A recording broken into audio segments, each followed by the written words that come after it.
plane takes off at 1642 UTC from Kuala Lumpur, headed to Beijing.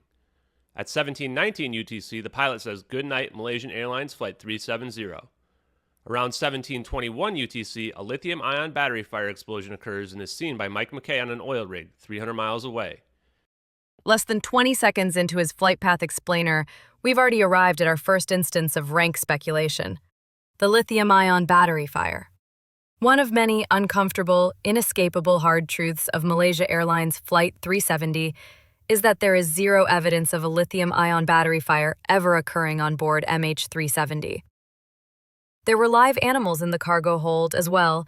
They didn't break out and hijack the plane any more than the lithium ion batteries on board, which were properly packaged and stowed, combusted into a massive fire. Well, hold on now. There were lithium-ion batteries in the cargo hold of MH370, 200 kilograms worth in fact, and it's not like lithium-ion battery fires on board of planes has never occurred. In fact, just 4 years prior to MH370, UPS Flight 6 suffered a lithium-ion battery fire on board, and it brought down the entire plane.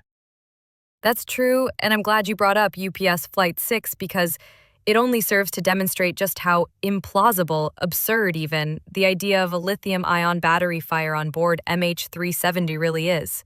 From the time that the lithium-ion battery fire broke out on UPS 6 until the time that the plane crashed was less than 30 minutes, 28 minutes and 41 seconds to be exact. A fire is a commercial airplane's worst enemy. If and when one does occur, the pilot's overriding concerns are these: aviate, navigate, and communicate. Keep control of the aircraft, find the nearest possible suitable landing site, and get the plane on the ground. You don't dink around. You land the plane.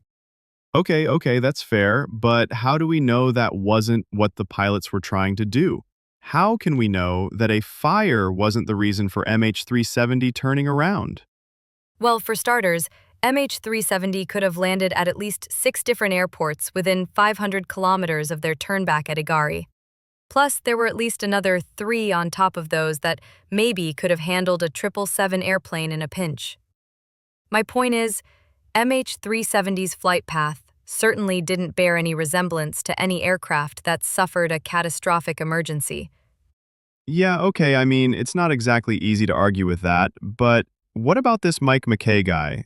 What reason would he have to lie about MH370? As far as anyone's aware, none. No one's saying that Mike McKay is lying about what he saw.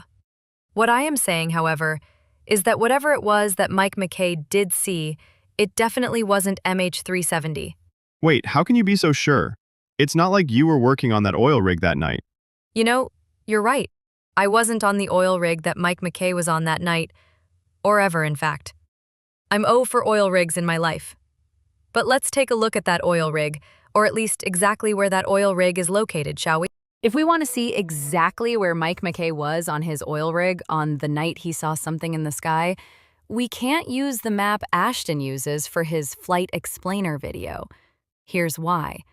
Mike McKay was working on an oil rig near the coast of Vietnam called the Songa Merkur for a Malaysian oil company called Petronas. The thing is, though, when MH370 made its turn back at Igari, it was 581 kilometers away from the Songa Merkur. And that was the closest it ever was to Mike McKay's position. What are you saying? What I'm saying is this. The closest that MH370 ever came to the oil rig where Mike McKay was working was 581 kilometers away. And based on the geometric horizon at sea level in the middle of the night, even large fires, such as the one Ashton is claiming was raging on board MH370 then, become little more than indistinct glows or flickers beyond 100 kilometers in clear conditions, which it was on that night, just for what it's worth. So then it's not optically or logically possible that whatever Mike McKay saw that night was MH370. Nope. At its closest point to Mike McKay's oil rig, MH370 was more than 5 or 6 times the maximum possible distance that anyone could have seen a burning plane in the sky. All right. But Ashton said something about 9 other witnesses hearing loud noises at the same time. What about them? What about them? Who are these 9 witnesses to loud noise? Were they ever identified? Which coast were they on? Vietnam, or was it Cambodia? Or Thailand, perhaps? Or maybe it was Malaysia. You see the problem here, don't you?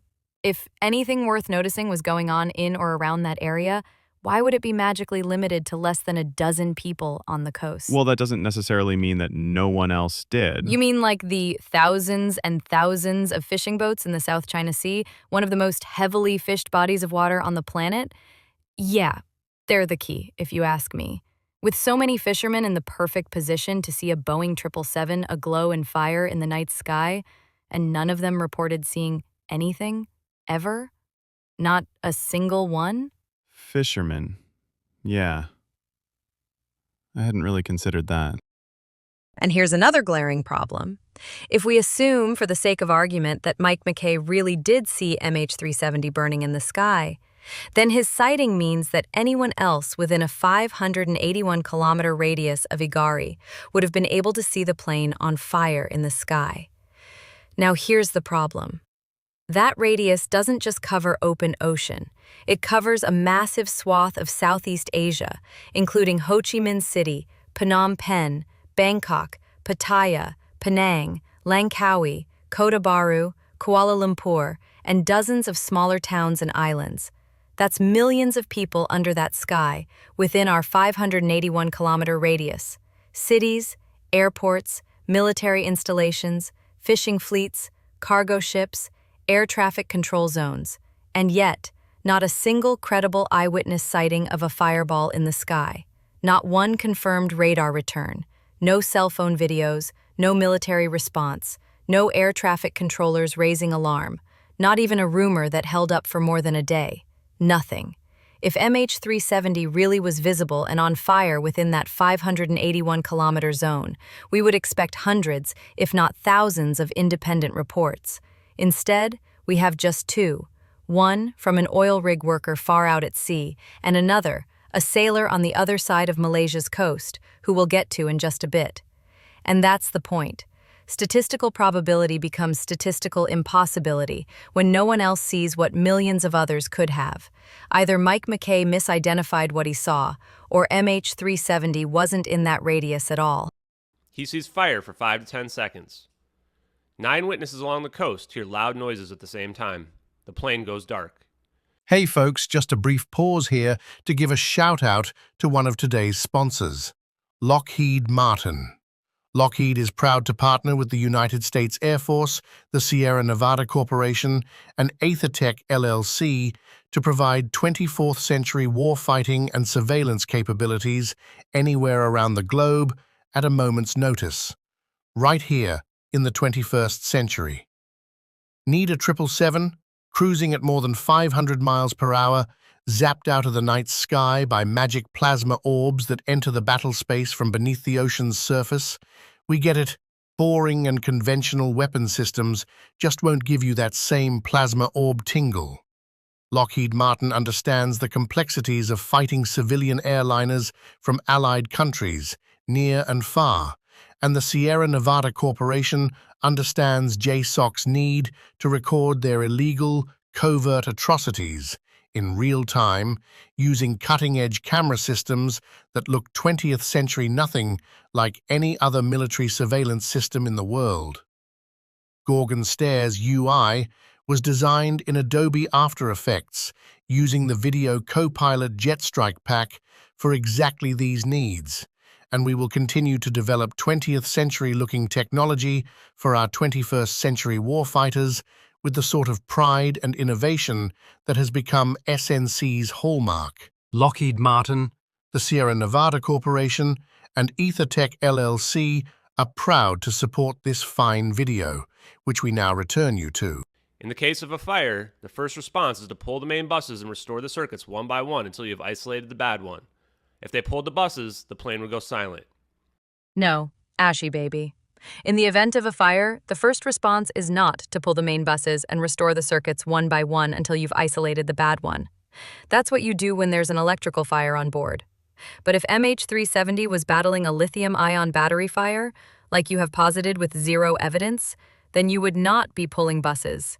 and there's no chance that a seasoned pilot like Zahari would confuse an electrical fire with a raging lithium-ion battery fire. It's clear as day what Ashton's doing here on this point, and it totally tracks with how he pseudo-analyzes everything MH370. He starts with the outcome that he's determined to prove, and then works backwards. It's about as unscientific, disingenuous as it gets. But hey, Ashton needed a way to explain the plane going dark, and in his work-your-way-backwards theory, this is the only way he can get there. But here's the truth. The real, verifiable, demonstrable truth. The transponder, along with the SATCOM and all electronics, were turned off manually, by someone in the cockpit. How do we know this? We know this because the transponder knob is a physical knob with 2 additional modes between the on and standby positions. As the transponder was turned from on to standby, it passed by the 2 other modes between the former and the latter, at each mode or position for just half a second or less, but long enough for data to briefly transmit from each mode on its way to standby. So there you have it. The transponder did not fail, and MH370 did not turn back at Agari because of a fire on board. The plane heads towards Penang, Langkawi International Airport. The pilot knew the train was friendlier towards Langkawi, which was also closer than Kuala Lumpur. All right, this one here really demonstrates Ashton's lack of understanding about so many things, even so many of the most basic or fundamental aspects of this tragedy.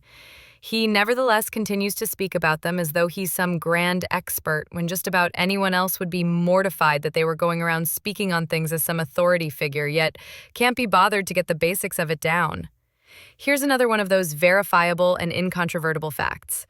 Langkawi and Penang are 2 very distinctly different places, and yet Ashton is somehow genuinely unaware of this. There is no such place as Penang Langkawi International Airport, not in this world or the next. There is, however, Penang International Airport, and there is Langkawi International Airport. Those are both things that exist. And, just to be clear, the terrain at Langkawi is no friendlier than the terrain at Penang. These are both nice, modern international airports. It's not like they're cracked cement runways littered with dense jungle brush. Oh, and Penang is closer to Kuala Lumpur than Langkawi, and it was Penang that MH370 flew over, not Langkawi. And that cell phone tower where First Officer Farouk's cell phone pinged at a cell tower, that was Penang as well, not Langkawi. At 17:30 UTC, there's a communication with another pilot who hears the voice of one of the pilots of MH370. Here, Ashton mentions a communication between another flight and MH370. And this is a misperception that is misunderstood by a fair number of people, but only those who are looking to use it to make their point or to reinforce their own theory state it as a matter of fact. Let's break this one down. The other flight was Malaysia Airlines Flight 88, which was traveling northeast bound from Kuala Lumpur to Japan. Now, by Ashton's own account, MH370 had already gone dark. So how could another aircraft have established communication with it? The answer is VHF radio. VHF functionality doesn't rely on the SATCOM unit having power or otherwise functioning. Rather, it uses very high-frequency radio waves to connect with another VHF radio. And commercial pilots use one particular lone frequency to send and receive emergency communications. The call went out for any nearby aircraft to try to establish communications with MH370, but not from Kuala Lumpur ATC. Rather, it was Ho Chi Minh ATC who sent out the request, because they were operating under the assumption that MH370 was somewhere in their area. And MH88 was in that area, as it was heading to Japan. VHF radio operates on a line of sight principle, and its range for sending and receiving signals is dependent on a number of factors, but the most important ones are a clear line of sight, the sender and receiver sharing similar altitudes, range, and atmospheric conditions. Now, the atmospheric conditions on that night were quite clear, as we mentioned earlier, but if Ashton's claim that MH370 had descended to a lower altitude is correct, then that, coupled with the fact that MH88 was traveling in the opposite direction of MH370 and nowhere near the plane, as Ho Chi Minh ATC has understandably presumed, then it's highly unlikely that what MH88 heard on their end was, in fact, MH370, bordering on not possible. Oh, and the pilot of MH88 never claimed that he made contact with MH370, or heard any confirmation in the garbled transmission that it was MH370 that he was picking up. These are all facts, and can be verified by anyone, anytime they want. Ashton, too, could learn and verify this himself, but as with anything that doesn't offer to help reinforce his rather sloppily crafted narrative, he doesn't bother. He just cherry-picks the bits and pieces that fit for him and hopes and trusts that none bothers to verify the things he says. Yeah, but Ashton says he's the world's leading expert on MH370, so I just kind of assumed that was the case. At the same time, 8 fishermen on a boat 10 miles off the coast see the plane flying unusually low, consistent with a depressurization emergency event attempting to provide oxygen for the passengers. The Malaysian Minister of Defense claims the plane was not identified, but admits they knew it was a non-hostile civilian airliner. This point that Ashton makes here about the former defense minister of Malaysia is just plain odd. It says nothing, and it adds nothing. Because it's wholly without any context, it's presumably meant only to add intrigue and an aura of, see, they're all trying to hide the truth from you. And while I'll be the first to admit that the former defense minister has always struck me as a particularly smarmy and weaselly guy, it only goes to show just how unserious of a person Ashton really is when it comes to investigating MH370. Ashton cannot seem to understand that perhaps the reason why the former defense minister said what he said about not shooting down MH370 had nothing to do with Ashton's pseudo-theory and everything to do with not wanting to advertise to the world that Malaysia was basically asleep at the wheel that night and didn't even realize that MH370 had crossed their radar coverage until after, when they went back to look at their radar data. Now, what I just laid out there about the former defense minister and his reasons, that's speculation. However, I think it's well-founded and eminently reasonable. That's one of the biggest differences here. Ashton will wholesale speculate on this, that, and the other thing, and then immediately follow it all up by asserting that it's all factual. And just to be clear, that is not hyperbole. Don't believe me? Think I'm exaggerating or overstating things? Let's hear it straight from Ashton. Yeah, and just to be clear, this is not conjecture. This is hard evidence that we're looking at here. This is proof, okay? This is not conjecture in any way, shape, or form. So a lot of people want to claim that you can't know things. Again, that's not how it works. We have hard evidence. We're looking at it. We've built more evidence here than has ever been used in the history of the world to convince anyone of murder or probably any crime ever. We have 2 videos. We know the location, the time. We have a witness who is there as well. In addition to 10 other witnesses who will confirm the lithium ion battery fire scenario. We have corroborating evidence that the fire scenario is consistent with what would happen, in addition to the orange glowing plane. So again, we have absolute proof that this is what happened. It's not conjecture. All right, that's the only extra flight path explainer video that we'll be delving into in this video. But I thought it was important that you see that, if anything, I was underselling just how absurdly over-the-top, matter-of-factly, Ashton treats anything that he says about MH370. We've built more evidence here than has ever been used in the history of the world. What in the actual... Whatever you say, Trey. The plane flies over Langkawi at 1752 UTC when the co-pilot's cell phone pings a cell tower. The plane doesn't land either due to the fire or because they have communicated a rendezvous point. Just as a quick point of clarification here, or re-clarification, MH370 never flew over Langkawi, and First Officer Farouk's cell phone certainly never pinged a cell phone tower there. But I'm glad Ashton brought up Farouk's cell phone pinging a cell tower over Penang, even if he did say it occurred in an entirely different state and over an entirely different island more than 100 kilometers away. You see, turning off all electronic devices, particularly cell phones, isn't just a rule for passengers on board aircrafts. It's a rule for the crew as well. In fact, for the pilots, it's a pre-flight check item. So First Officer Farouk's cell phone pinging while MH370 was low enough for a signal while over Penang is hugely significant. No other passenger or crew's cell phones registered while over Penang or at any other point on the flight. And while it's just reasoned speculation, it's logical to conclude that Farouk, while locked out of the cockpit, was desperately trying to alert someone on the ground as to what was going on board MH370. Communicate a rendezvous point? Are you for real with that? If MH370 wanted to communicate a rendezvous point, i.e. a landing site, they could have used their VHF radio, or better yet, turned the SATCOM unit back on. And just while we're here, let's take a look at just how many different landing sites MH370 could have landed at, and yet chose not to. Every pin on the map here is an airport that is capable of landing a Boeing 777. A couple of them aren't exactly ideal, given the runway requirements and everything else. But nevertheless, every one of these airports, each signified by a blue pin, is an airport that was capable of landing a Boeing 777 in distress, and whoever was at the controls of MH370 chose not to land at any of them.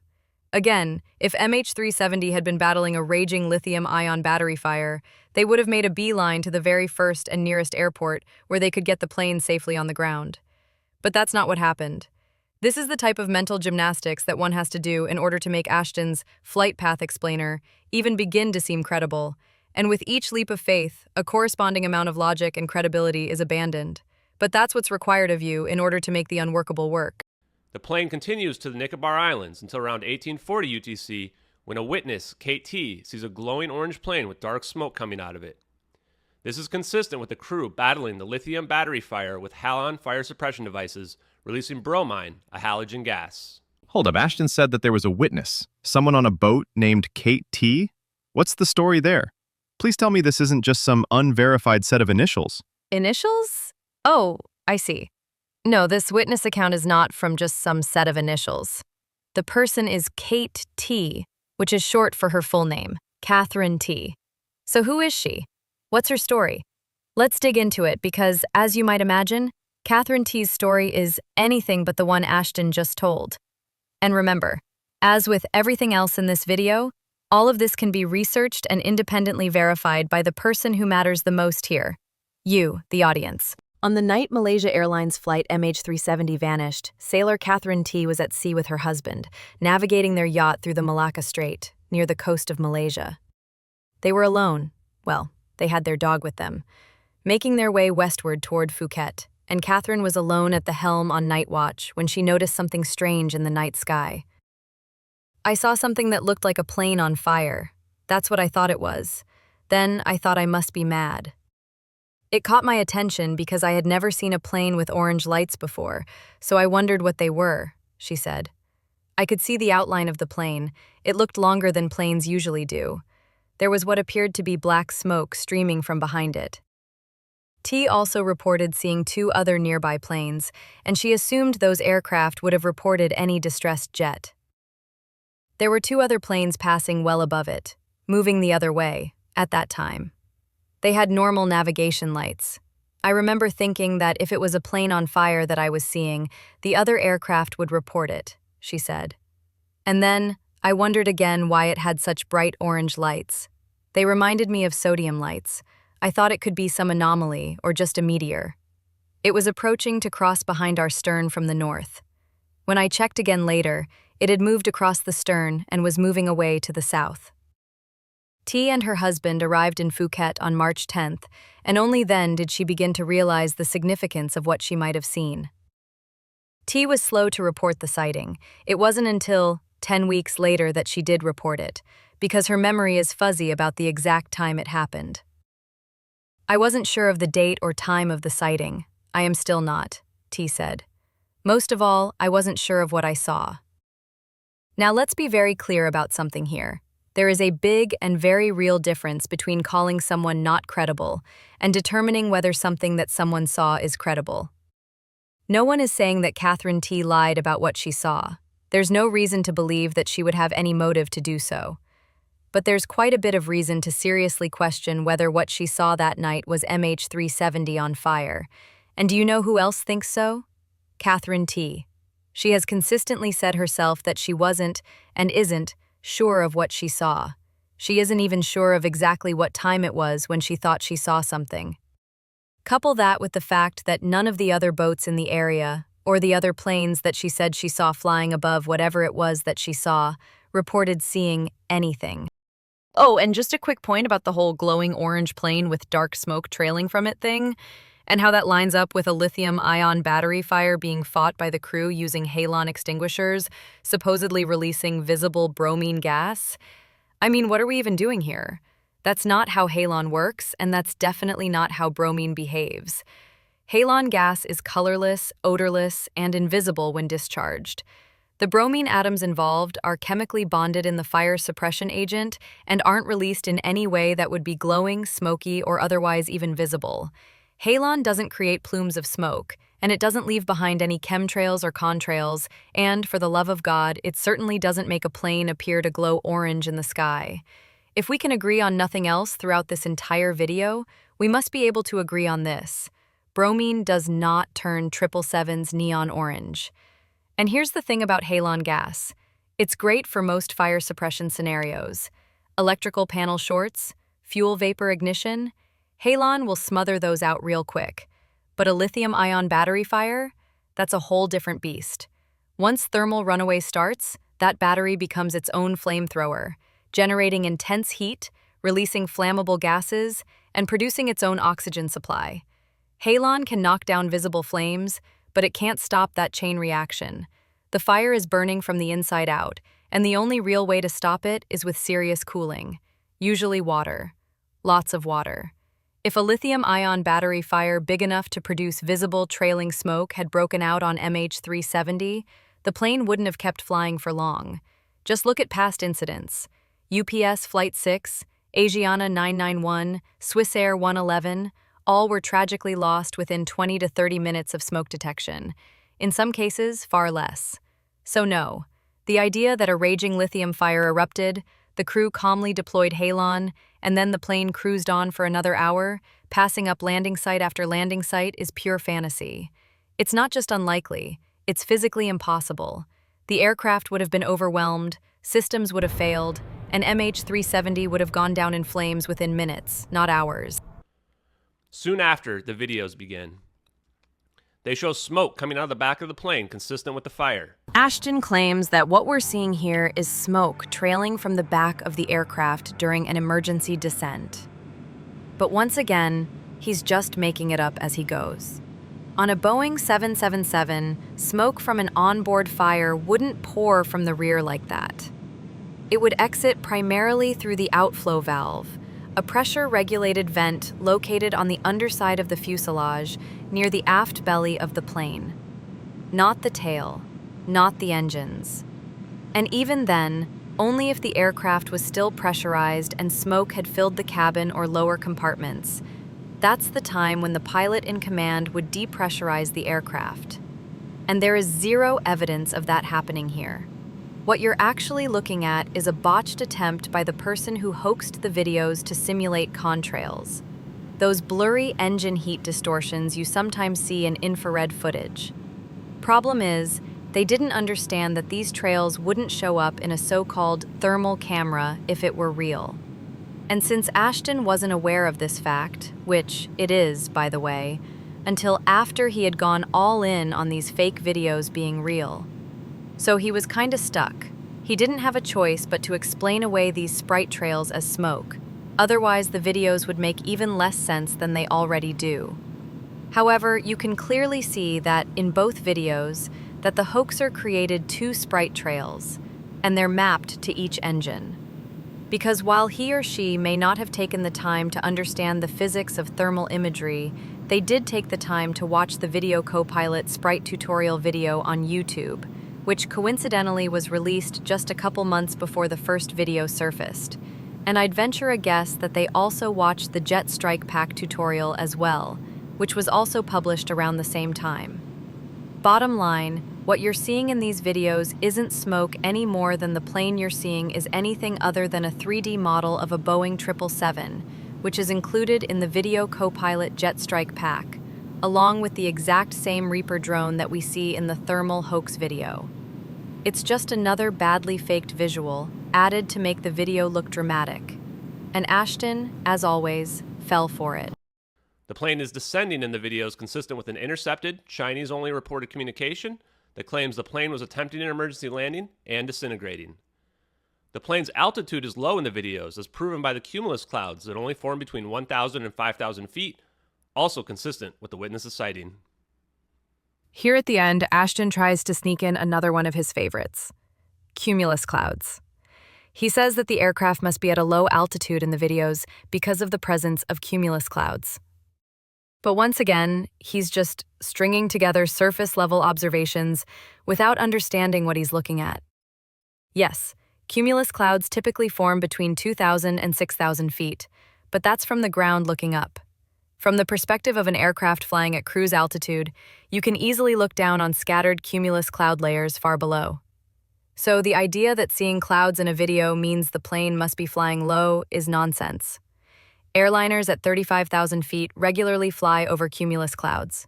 It's routine.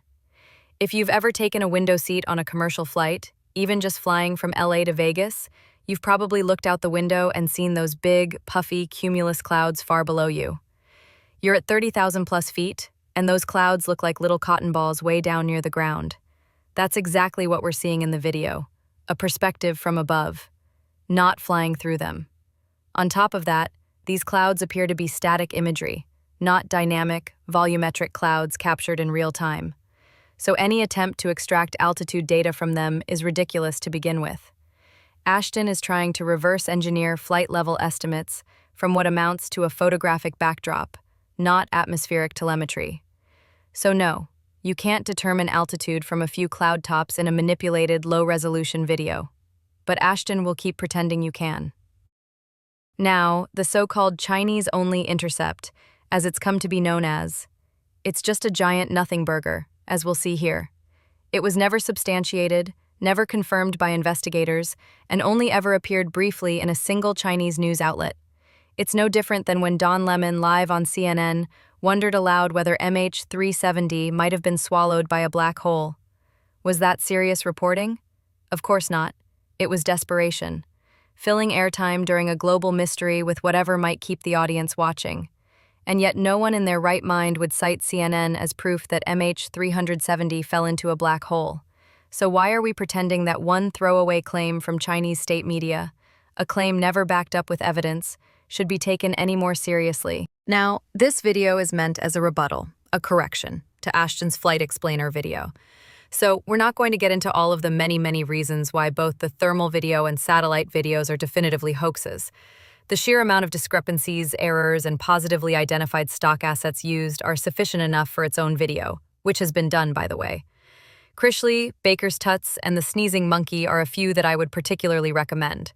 But since Ashton's explainer video ends with clips from the videos themselves, because of course they do, I just wanted to highlight one particularly damning detail that makes the fakery undeniable.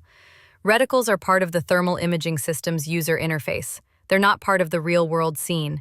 They're digitally overlaid on top of the video feed by the camera hardware or software. Think of them like a heads-up display in a fighter jet. They sit above everything else you see on screen. And because they're rendered last, after the camera captures the scene, they will always appear on top of everything. That includes aircraft, clouds, or so-called orbs. None of those can ever obscure the reticles. That's just not how these systems work. So when you see a plane or orbs passing in front of the reticle lines, you're looking at an editing mistake, a compositing error. Whoever faked the footage added their plane and orbs on top of a base video, but forgot to preserve the correct visual hierarchy. The reticle layer should have remained on top, but it didn't. That's why, in the hoax video, the plane and orbs visibly pass over the camera guides. It's something that would never happen in real footage from a thermal tracking system, and that alone is enough to disqualify the video as authentic. When critics pointed this out, Ashton knew he couldn't fix the footage, so he or one of his more Adobe-savvy MH370X believers tried to hide the problem.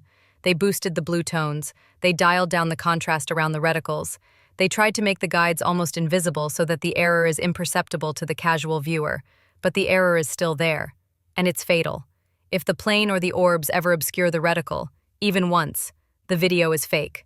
No exceptions, no classified tech, no magical orbs, just sloppy work in Adobe After Effects in a scene using the Reaper drone from the Video Copilot Jet Strike pack. I'd like to thank you for watching this flight explainer rebuttal video.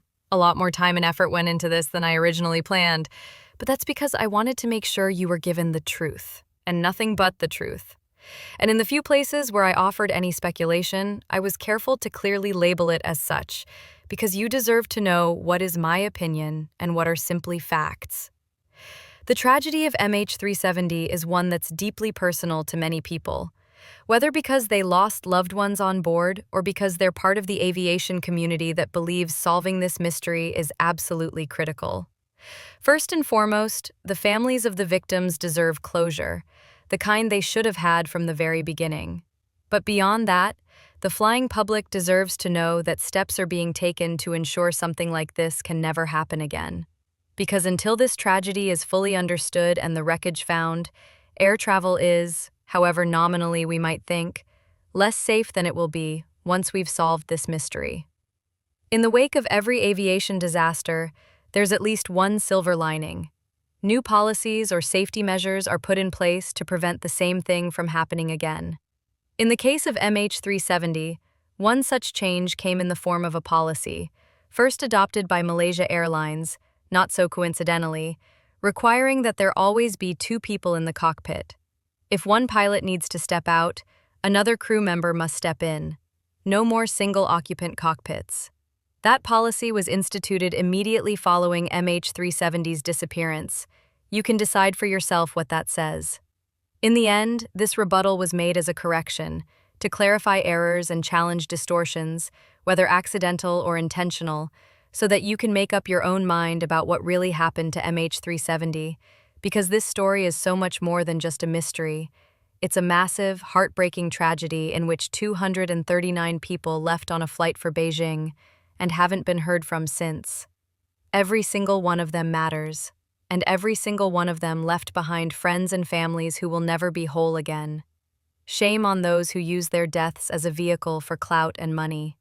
Thanks again for watching. Would you sit there going, where's the body though? Where's the body though? You don't care about that. The important part is we have teleportation and they used it on an airplane. Where did the people go? Who cares? Who cares?